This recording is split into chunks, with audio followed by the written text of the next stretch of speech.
ದಲಿತ ಹೋರಾಟ ಎಷ್ಟು ಈ RSS ನವನ್ನ ಕಂಗೆಡಿಸ್ತು ಅಂತಂದ್ರೆ, ಬಾಬಾ ಸಾಹೇಬರು 1927ರಲ್ಲಿ ಹೋದ ನಂತರ ಪ್ರತಿ ವರ್ಷ ಒಂದು ಸ್ವಾಭಿಮಾನದ ಸಂಕೇತವಾಗಿ ದಲಿತರು ಏನು ಅಲ್ಲಿ ಯಾತ್ರೆ ಹೋಗ್ಲಿಕ್ಕೆ ಶುರು ಮಾಡಿದ್ರು.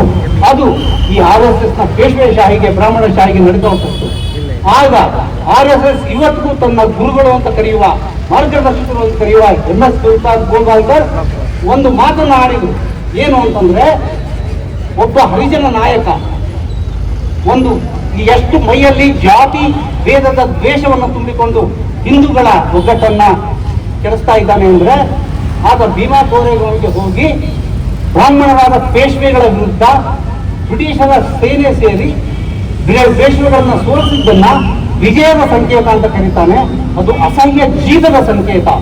ಪೇಶ್ವೆಗಳ ಬಂಧುಗಳಾದ ಹಿಂದೂಗಳ ಬಂಧುಗಳಾದ ಪೇಶ್ವೆಗಳನ್ನ ಸೋಲಿಸಿದ್ದು ಅಸಹ್ಯಕರ ಸಂಕೇತ.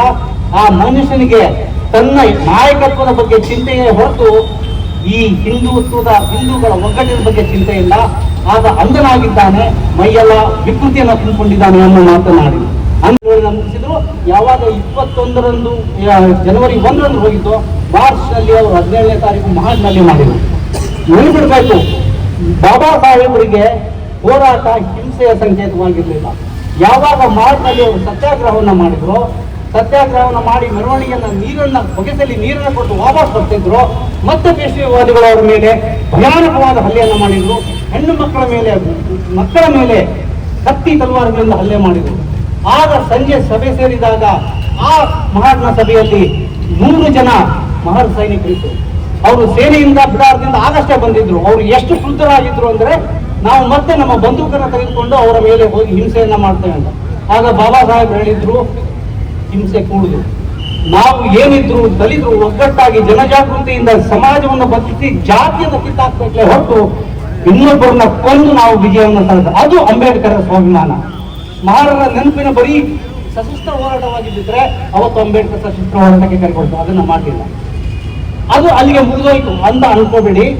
3ನೇ ಕೋರೆಗಾಂವ್ ಒಂದು 2018ರಲ್ಲಿ ಭೀಮಾ ಕೋರೆಗಾಂವ್ ವಿಜಯೋತ್ಸವದ 200ನೇ ವರ್ಷದಲ್ಲಿ ಭಾರತದಲ್ಲಿ ನಡೆಯಿತು.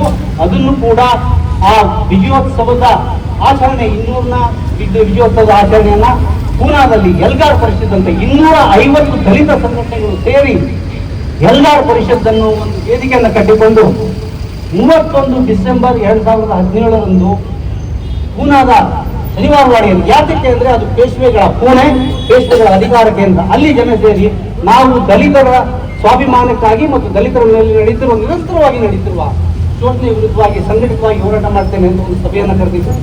ಅದರ ಮರು ದಿವಸ ಯಥಾ ಪ್ರಕಾರ ಸಾವಿರಾರು ಸಂಖ್ಯೆಯ ದಲಿತರು ಏನು ವರ್ಷಾನುವರ್ಷ ಭೀಮಾ ಕೋರೆಗಾಂವ್ ಹೋಗ್ತಾರೆ, ಅದೇ ಪ್ರಕಾರವಾಗಿ ಭೀಮಾ ಕೋರೆಗಾಂವ್ಗೆ ಸಾವಿರಾರು ಜನ ಹೋಗುವಾಗ ಇದೇ ಹಿಂದುತ್ವ ಸಂಘಟನೆಯ ಏಕನಾಥ್ ಮಾಂಗೋಟೆ ಮತ್ತು ಸಂಭಾಜಿ ಭಿಡೆ ಅನ್ನುವ ಇಬ್ಬರು ಹಿಂದುತ್ವ ನಾಯಕರು ಗುಂಪನ್ನ ಕಟ್ಟಿ ಅವತ್ತನ್ನ ಆ ಇಡೀ ಹಳ್ಳಿಗೆ ಫರ್ಮಾನು ಕೊಟ್ಟಿದ್ರು. ಇದು ವಿಜಯೋತ್ಸವ ದಿನ ಅಂತ ಆಚರಿಸಬಾರ್ದು, ಇದು ಕರಾಳ ದಿನ ಅಂತ ಆಚರಿಸಬೇಕು. ಪೇಶ್ವೆಗಳ ಮೇಲೆ ಹಲ್ಲೆಯನ್ನು ಮಾಡಿದ ಕರಾಳ ದಿನ ಅಂತ ಆಚರಿಸಬೇಕು ಮತ್ತು ಆ ಮೆರವಣಿಗೆ ಹಳ್ಳಿಯ ಮೂಲಕ ಹಾದು ಹೋಗಲಿಕ್ಕೆ ಬಿಡಬಾರ್ದು ಅಂತ. ಯಾವಾಗ ದಲಿತರ ಮೆರವಣಿಗೆ ಅಲ್ಲಿ ಹೋಯ್ತೋ ಅವರ ಮೇಲೆ ಹಲ್ಲೆ ಮಾಡಿದ್ರು, ಅವರ ಮೇಲೆ ಕಲ್ಲುಗಳನ್ನು ಕೂಡಿದ್ರು, ತಲವಾರುಗಳಿಂದ ಹಲ್ಲೆ ಮಾಡಿದ್ರು. ಅದರ ನಂತರ ಇಡೀ ಮಹಾರಾಷ್ಟ್ರದಲ್ಲಿ ದಲಿತರು ದೊಡ್ಡ ರೀತಿಯ ಪ್ರತಿಭಟನೆಯನ್ನು ಮಾಡಿದ್ರು. ಮುಂದಿನ 4 ದಿನ ಇಡೀ ಮುಂಬೈಯನ್ನು ಬಂದ್ ಮಾಡಿದ್ರು. ಮುಂಬೈನ ಡಬ್ಬೆಯಿಂದ ಬಿಡ್ಲಿಕ್ಕೆ ಹೋದಾಗ 4 ದಿನ ಉಪವಾಸವಾಗಿ ಇಂಥ ಒಂದು ದೊಡ್ಡ ಜಲದ ಆಕೃತಿಯನ್ನ ಮೂಡಿದಾಗ ಇದೇ ನವಪೇಶ್ವೆವಾದಿಗಳು ಯಾರು ಅಧಿಕಾರದಲ್ಲಿ ಇದ್ರು 2018ರಲ್ಲಿ ನಿಮ್ಗೆ ಗೊತ್ತು, ಅವರು ಈ ಎಲ್ಗಾರ್ ಪರಿಷತ್ತನ್ನ ಮುಂದಾಳುತ್ವ ವಹಿಸಿದ್ದವರು ಯಾರು? ಗೋಡ್ಸೆ ಪಾಟೀಲ್ ಅನ್ನೋ ಮುಂಬೈ ಹೈಕೋರ್ಟ್ನ ನಿವೃತ್ತ ನ್ಯಾಯಾಧೀಶರು.